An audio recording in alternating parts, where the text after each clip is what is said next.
જય માતાજી। આજના નવા વિડીયોમાં આપ સૌનું હાર્દિક હાર્દિક સ્વાગત છે। તો આજે અમારે સંધ્યાબેન આજે રસોઈ બનાવવાના છે, શાક બનાવવાના છે, એ પણ કોબીજનું। જો કોબીજ સંધ્યાએ સુધારી નાખી છે અને હવે કોબીજનું સંધ્યા આજ શાક અમારે ઘરે બનાવવાની છે।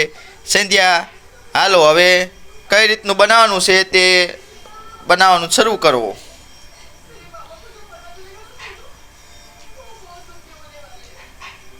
હજી એક ગ્લાસ પાણી ભરવું પડશે। તો ચાલો હવે બીજું ગ્લાસ પાણી ભરતી આય।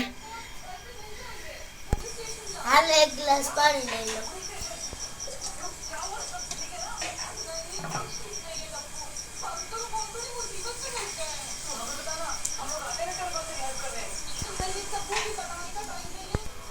અચ્છા બીજો ગ્લાસ, હવે બીજો વખત નાખશું પાણી।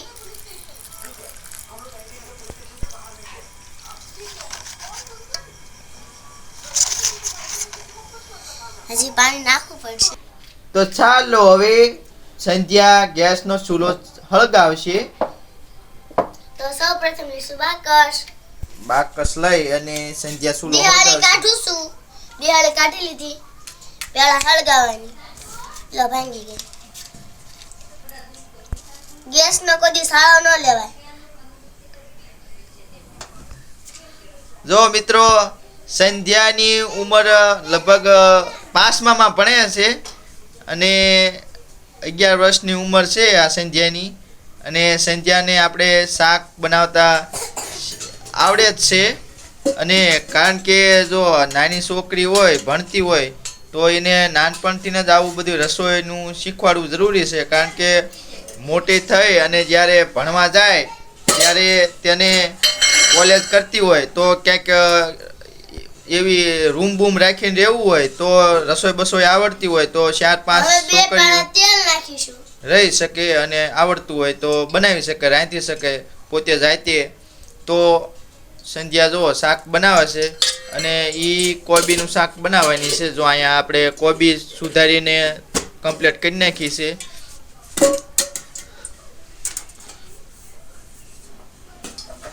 તો મિત્રો જો નાની છોકરીને આપણે શીખવાડવું જોઈએ રસોઈ કામ। કારણ કે તે આપણા ઘરે કાયમ નથી રહેવાની હોતી, કારણ કે તે બીજા ઘરે સાસરે જવાની હોય છે।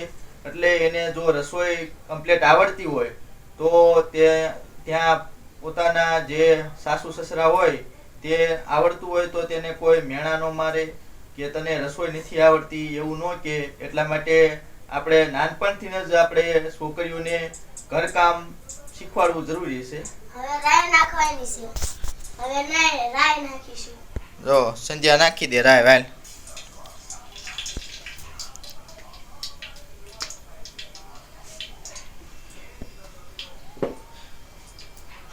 પેલા હવે રાઈને ફૂટવા દેવાની।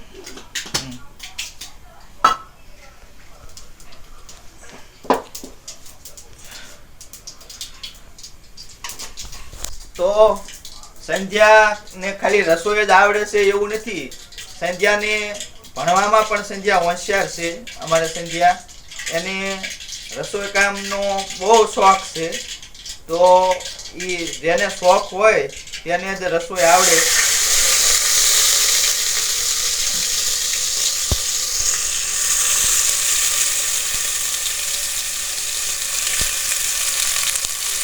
જ્યારે આપણે કોબીના ગમે એ વસ્તુ નાખવી ત્યારે ધ્યાન રાખી, કારણ કે તે તેલ ઉડે। હા, તેલ ઉડે એટલે હાથ બળી જાય। એટલે રસોઈ બનાવતી વખતે સંધ્યા કહે છે કે ધ્યાન રાખવી જરૂરી છે।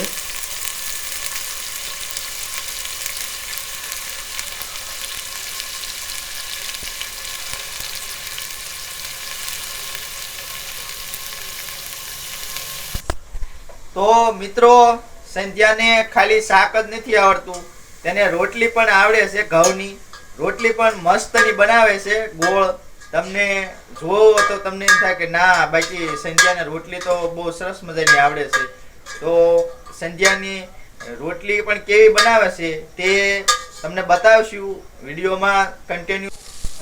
હવે થોડી હળદર નાખીશું।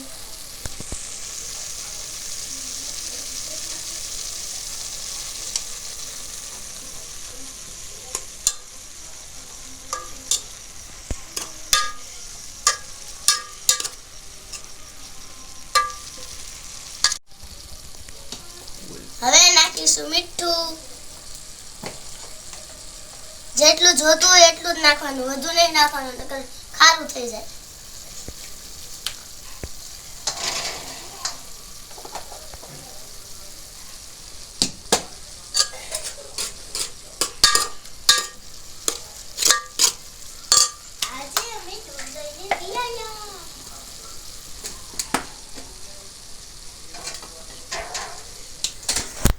તો સંધ્યા રસોઈ પણ બનાવે છે.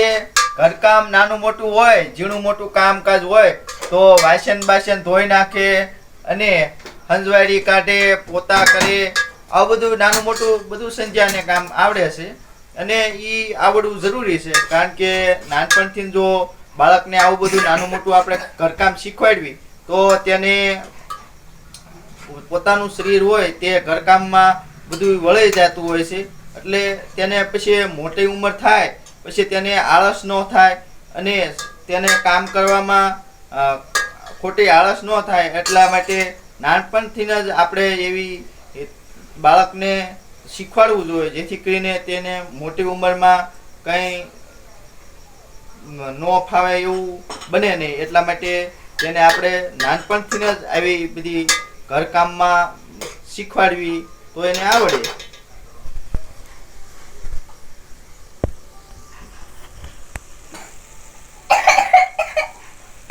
હવે મરચું નાખવાનું.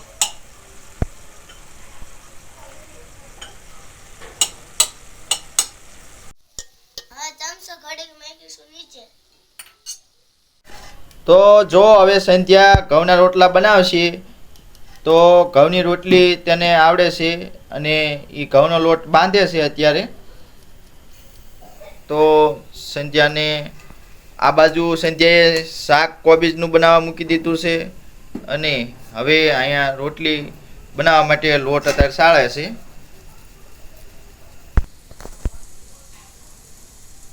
હવે નાખીશું મીઠું.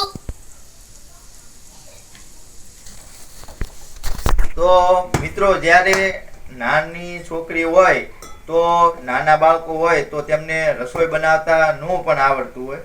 કારણ કે તેમને કોઈ દી બનાવી ન હોય એટલે રસોઈ એમને આવડતી ન હોય.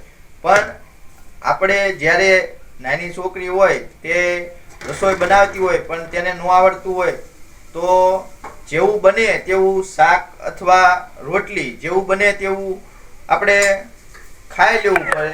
કારણ કે જો તમે નાની છોકરીને ત્યાં વ્યવસ્થિત શાક કોઈ બળી ગયું હોય કે રોટલી કોઈ સારી ન થઈ હોય તો તમે એ નાના બાળકને ત્યારે તમે ખીજાવ તો તેને કોઈ દિવસ આવડવાનું જ નથી. કારણ કે ત્યારે આપણે ખીજાવાનું ન હોય, ત્યારે નાની છોકરીને આપણે સપોર્ટ કરવાનો હોય અને એને ન આવડતું હોય તો આપણે કહેવું પડે કે શાક તારે આ એમાં ખામી હતી તો એ છોકરી તેની ખામી સુધારી લે અને તેને આવડે.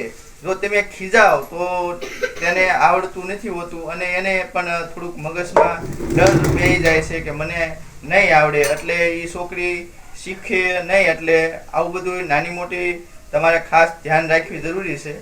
અને કોણ આવડી નાની છોકરી સંધ્યા જેવડી રોટલી બનાવે છે તે જરાક કોમેન્ટમાં લખજો કે કોણ આવી રોટલી અને શાક બનાવે છે. હવે નાખીશું પાણી.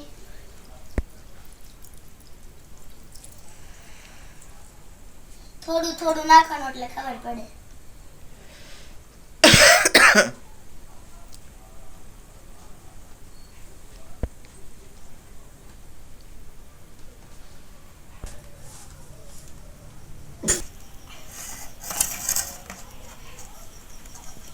તો જુઓ સંધ્યા અત્યારે લોટ બાંધે છે.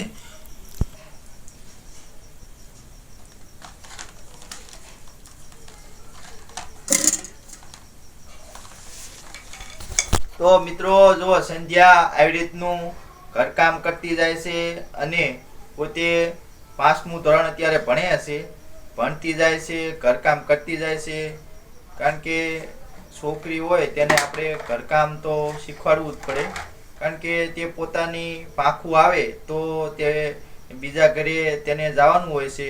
એટલે જો તમે શીખવાડેલું હોય તો તેને ભવિષ્યમાં આવું બધું રસોઈ કામનું ઘરકામ આવડતું હોય તો તેને કામ લાગે. એટલા માટે આપણે તેને શીખવાડવું જરૂરી છે.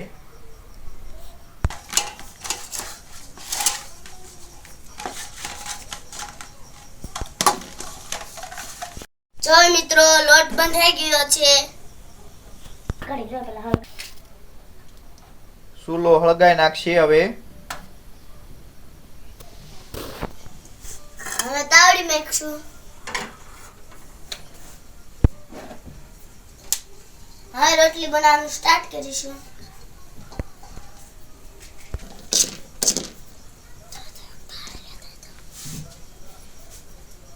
શાસ્ત્ર એક થાળી લીધી. જો વિડીયોમાં જોડાયેલા રહેજો. સંધ્યા કઈ રીતે રોટલી બનાવશે અને એને કેવી આવડે છે તે રોટલી તમે જોજો. એટલે આપણે તમને બતાવશું વિડીયોમાં કે સંધ્યા રોટલી કેવી બનાવે છે. તો જો આવી રીતે એક વખત રોટલી ઓલી કરી અને વાળવા માટે આવી રીતે ગોળ કરવી પડે.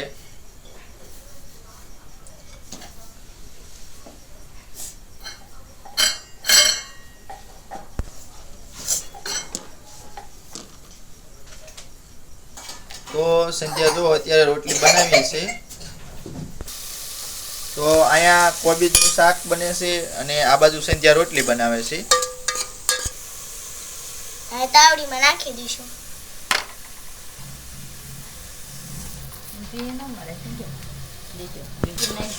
તો જો સંધ્યાની રોટલી કેવી બની છે.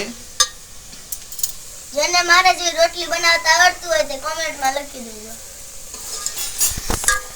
જેને પણ સંધ્યા જેવી રોટલી બનાવતા આવડતું હોય તે કોમેન્ટમાં એમનું જરાક નામ લખજો. એટલે આપણને ખબર પડે કોને કોને સંધ્યા જેવી રોટલી આવડે છે. તો શાક આલો કોબીનું કમ્પ્લીટ થઈ ગયું છે. જો મસ્તનું શાક થઈ ગયું છે રેડી. ચટપટું શાક થઈ ગયું છે. તો હવે શાક આપણે ઉતારી લઈશું.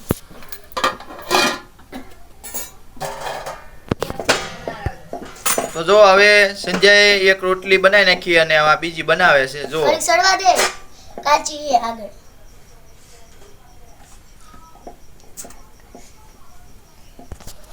તો મિત્રો જુઓ સંધ્યાનો વિડીયો તમને કેવો લાગ્યો. વિડીયો ગમ્યો હોય તો વિડીયોને લાઈક કરી નાખજો. બીજા મિત્રોને શેર કરજો. તો આવા નવા આપણે દરરોજ વિડીયો લાવતા રહીશું. તેથી ચેનલમાં અત્યારે વિડીયો જોતા હોય અને ચેનલમાં પહેલી વખત આવ્યા હોય તો ચેનલને આપણી સબસ્ક્રાઇબ કરી લેજો. જેથી કરીને આપણે આવા નવા નવા વિડીયો બનાવીશું તો તમારા સુધી સૌથી પહેલા પહોંચે. તો જો મિત્રો સંધ્યાની આ બીજી રોટલી બને છે. એક રોટલી અહીં બનાવી નાખી છે અને આ ત્રીજી રોટલી અત્યારે બનાવી રહી છે. તો હવે તમને આપણે વિડીયોમાં શાક સંજયે બનાવ્યું તે બતાવ્યું અને રોટલી બનાવી તે બતાવી. તો મિત્રો તમને આ અમારી રોટલી શાકનો વિડીયો કેવો લાગ્યો તે કોમેન્ટમાં જરાક કહેજો. એટલે આપણને ખબર પડે. તો હવે અહીંયા આપણે વિડીયોમાં રજા લઈશું. હવે આપણે નવા વિડીયોમાં મળશું. ત્યાં સુધી ટાટા બાય બાય આવજો.